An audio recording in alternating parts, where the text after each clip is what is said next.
کیا پاکستان اور بھارت کے مابین سندھ طاس معاہدہ پر ایک نئی جنگ چھڑنے والی ہے؟ آئیے سمجھتے ہیں کہ آخر یہ سندھ طاس معاہدہ کیا ہے اور اس میں بھارت کیسے اپنے ناپاک عزائم سے پاکستان کا حق مارنا چاہ رہا ہے۔ 1960 میں طے پانے والا سندھ طاس معاہدہ محض پانی کی تقسیم کی کوئی قانونی دستاویز نہیں ہے، بلکہ یہ خطے میں قیام امن اور پاکستان کے کروڑوں عوام کے آبی و غذائی تحفظ کی سب سے بڑی ضمانت ہے۔ گزشتہ 6 دہائیوں سے اس تاریخی معاہدے نے نہ صرف پاک بھارت دریاؤں کے منصفانہ بہاؤ کو یقینی بنایا، بلکہ دونوں ایٹمی طاقتوں کے درمیان تنازعات کو جنگ کی طرف جانے سے روکنے میں ایک مضبوط دیوار کا کردار بھی ادا کیا۔ لیکن آج یہ معاہدہ اپنے سب سے بڑے بحران سے گزر رہا ہے۔ حال ہی میں پڑوسی ملک کی جانب سے اس معاہدے کو یک طرفہ طور پر التوا میں ڈالنے کی کوششیں اور تکنیکی معلومات کے تبادلے میں رکاوٹیں کھڑی کرنا انتہائی تشویشناک صورتحال اختیار کر چکا ہے، جس نے خطے کے امن کو داؤ پر لگا دیا ہے۔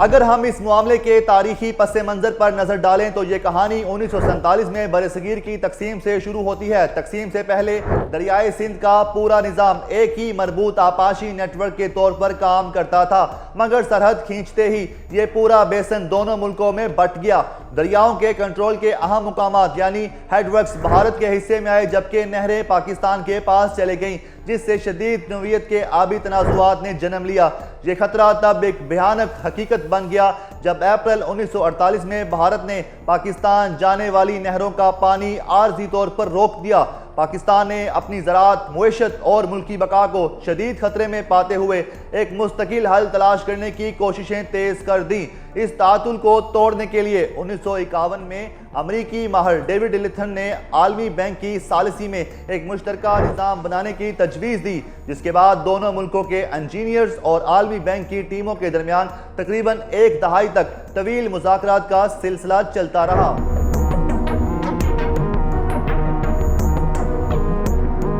بالآخر 19 ستمبر 1960 کو کراچی میں پاکستان کے صدر ایوب خان اور بھارت کے وزیر اعظم جواہر لال نہرو نے سندھ طاس معاہدے پر دستخط کیے۔ اس معاہدے کے تحت دریاؤں کی تقسیم کا ایک واضح فارمولہ طے پایا، جس میں 3 مشرقی دریا یعنی راوی، بیاس اور ستلج بھارت کے حوالے کر دیے گئے، جبکہ 3 مغربی دریا یعنی سندھ، جہلم اور چناب پاکستان کے حصے میں آئے۔ معاہدے میں خصوصی شقیں شامل کی گئیں تاکہ مغربی دریاؤں میں پاکستان کے حصے کے پانی کا بلا تعطل بہاؤ برقرار رہے اور بھارت کو ان پر صرف مخصوص شرائط کے تحت انتہائی محدود اور غیر صارفی استعمال کی اجازت دی گئی۔ ساتھ ہی ڈیٹا کے تبادلے اور روزمرہ کے مسائل کو تکنیکی سطح پر حل کرنے کے لیے ایک مستقل انڈس کمیشن بھی قائم کیا گیا، جس کی بدولت یہ معاہدہ جنگوں اور شدید ترین سیاسی کشیدگی کے ادوار میں بھی قائم رہا۔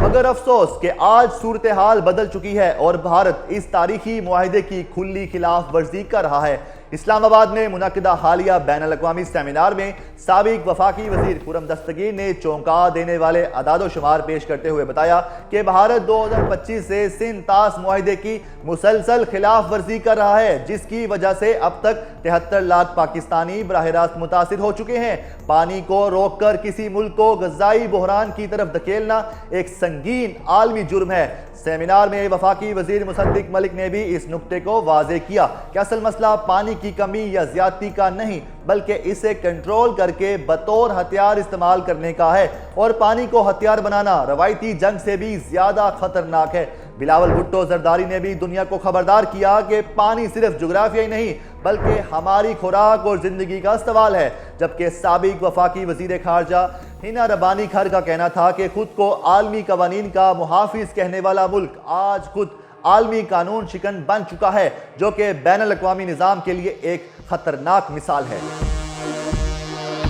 اس قومی موقف کو مزید تقویت دیتے ہوئے وفاقی وزیر اطلاعات و نشریات عطا اللہ تارڑ نے بھی واضح کیا ہے کہ پاکستان اپنے آبی حقوق پر کسی صورت سمجھوتا نہیں کرے گا۔ ان کا کہنا ہے کہ بھارت کی جانب سے سندھ طاس معاہدے میں یک طرفہ ترمیم کا مطالبہ یا اس سے التوا میں ڈالنے کی کوششیں بین الاقوامی قوانین کی کھلی خلاف ورزی ہیں اور پاکستان عالمی فورمز پر اس جہریت کے خلاف مضبوط قانونی دفاع کا حق رکھتا ہے۔ عطا تارڑ نے اس بات پر زور دیا کہ پانی کا مسئلہ ہماری بقا اور زراعت سے جڑا ہے، اس لیے پوری قوم اور ریاستی ادارے اس معاملے پر متحد کھڑے ہیں اور کسی بھی مہم جوئی کا منہ توڑ جواب دیا جائے گا۔